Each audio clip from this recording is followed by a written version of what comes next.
Parliament പാസാക്കിയ നിയമത്തിന്റെ അടിസ്ഥാനത്തിൽ രൂപീകൃതമായ അലിഗഡ് മുസ്ലിം സർവകലാശാല ന്യൂനപക്ഷ വിദ്യാഭ്യാസ സ്ഥാപനമല്ല എന്ന വിധി സുപ്രീം കോടതി റദ്ദാക്കി. 1967 സുപ്രീം കോടതിയുടെ 5-അംഗ ഭരണഘടനാ ബെഞ്ച് എസ് അസീസ് ഭാഷ കേസിൽ പുറപ്പെടുവിച്ച വിധിയാണ് സുപ്രീം കോടതിയുടെ 7-അംഗ ഭരണഘടനാ ബെഞ്ച് റദ്ദാക്കിയത്.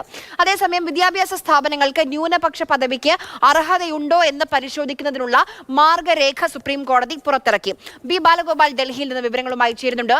ബാലു, ഈ പുതിയ മാർഗരേഖ അനുസരിച്ച് അലിഗഡ് സർവകലാശാലയുടെ ന്യൂനപക്ഷ പദവി തുടരും.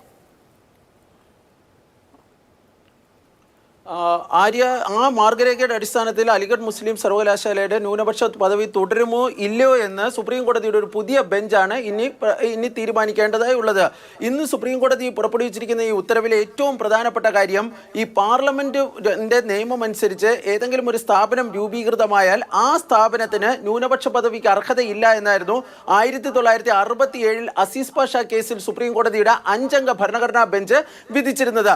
ആ വിധിയാണ് സുപ്രീം കോടതി ഇന്ന് റദ്ദാക്കിയിരുന്നത്. 1967 ആ വിധിയുടെ അടിസ്ഥാനത്തിലാണ് ഈ അലിഗഡ് മുസ്ലിം സർവകലാശാലയുടെ ന്യൂനപക്ഷ പദവി അവർക്ക് അതിനുള്ള അർഹതയില്ല എന്ന വിധി പുറത്തു വന്നിരുന്നത്. 1967 ആ വിധി 1981 സുപ്രീം കോടതിയുടെ 2-അംഗ ബെഞ്ച് ചില സംശയങ്ങൾ പ്രകടിപ്പിച്ചിരുന്നു. തുടർന്നാണ് 7-അംഗ ബെഞ്ചിലേക്ക് ആ വിഷയം റെഫർ ചെയ്തത്.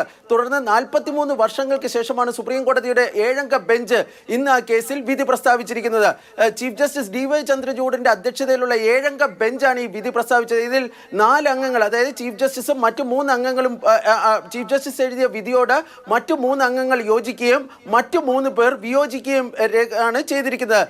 എന്തായാലും ചീഫ് ജസ്റ്റിസിന്റെ വിധിയിൽ പറഞ്ഞിരിക്കുന്നത്, ഏതെങ്കിലും ഒരു വിദ്യാഭ്യാസ സ്ഥാപനം അത് പാർലമെന്റിന്റെ നിയമം മൂലമാണ് രൂപീകൃതമായതെങ്കിലും അവർക്ക് ഈ ന്യൂനപക്ഷ മതവിഭാഗത്തിൽപ്പെട്ട അല്ലെങ്കിൽ ന്യൂനപക്ഷ വിദ്യാഭ്യാസ സ്ഥാപനത്തിന്റെ അർഹത ഇല്ലാതാകില്ല എന്നാണ് സുപ്രീം കോടതി ഇന്ന് വ്യക്തമാക്കിയിരിക്കുന്നത്. അതായത് 1967 വിധിയിൽ പറഞ്ഞതുപോലെ ന്യൂനപക്ഷ വിഭാഗത്തിൽപ്പെട്ടവർ രൂപീകരിക്കുന്ന സ്ഥാപനം അത് അവർ ഭരിക്കുന്ന സ്ഥാപനത്തിന് മാത്രമേ ഈ ന്യൂനപക്ഷ പദവി എന്ന നിലപാട് സുപ്രീം കോടതി ഇന്ന് റദ്ദാക്കിയാണ് ചെയ്തിരിക്കുന്നത്. ഫലത്തിൽ